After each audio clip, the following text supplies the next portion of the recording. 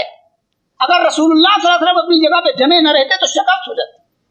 صرف حضرت جو تھے وہ اپنی اونٹنی کو آگے بڑھا رہے تھے، وہ کہہ رہے تھے انا نبی اللہ کتب انا ابن عبد المطلب، کہ میں سچا نبی ہوں، میں عبد المطلب کا بیٹا ہوں، میں میدان سے ہٹنے والا نہیں۔ اور پھر آپ نے پکارا یا للمسلمین، کہ اے مسلمانوں کہاں جا رہے؟ تب مسلمانوں نے ڈٹ کر حملہ کیا اور تیروں کی بارش کا مقابلہ کیا۔ صحابہ کو خیال پھر یہ آ گیا تھا کہ ہماری تعداد اتنی ہے کہ اب ہم کو کوئی پیچھے نہیں دھکیل سکتا۔ تو ہم اور آپ کی شمار میں ہیں کہ اگر ذرہ برابر بھی کبر اور خود پسندی آ گئی، اللہ کو یہ پسند نہیں ہے، اللہ کو برداشت نہیں۔ ہمارے یوٹیوب چینل بھٹکل ٹی وی کے ناظرین، دائیں طرف گھنٹی کے نشان پر کلک کر کے اسے سبسکرائب کرنا اور لائک کے بٹن پر کلک کر کے اسے پسند کرنا نہ بھولیں۔ bhatkaltv.com کے پروگراموں کو پلے لسٹ کے تحت تقسیم کیا گیا ہے، جس میں تقاریر، حمد و نعت، اردو کلام، طنز و مزاح اور مشاہدات اور انٹرویوز وغیرہ شامل ہیں۔ اردو آڈیوز اور ویڈیوز کی جامع ترین mobile app Urdu audio Google Play Store اور ایپل اسٹور پر دستیاب ہے۔ یہ ایپ سفر و حضر میں آپ کی بہترین ساتھی بن سکتی ہے۔ اسے انسٹال کر کے urduaudio.com کے جملہ آڈیوز اور ویڈیوز سے مستفید ہوں اور اس سے دوست احباب کو متعارف کرائیں۔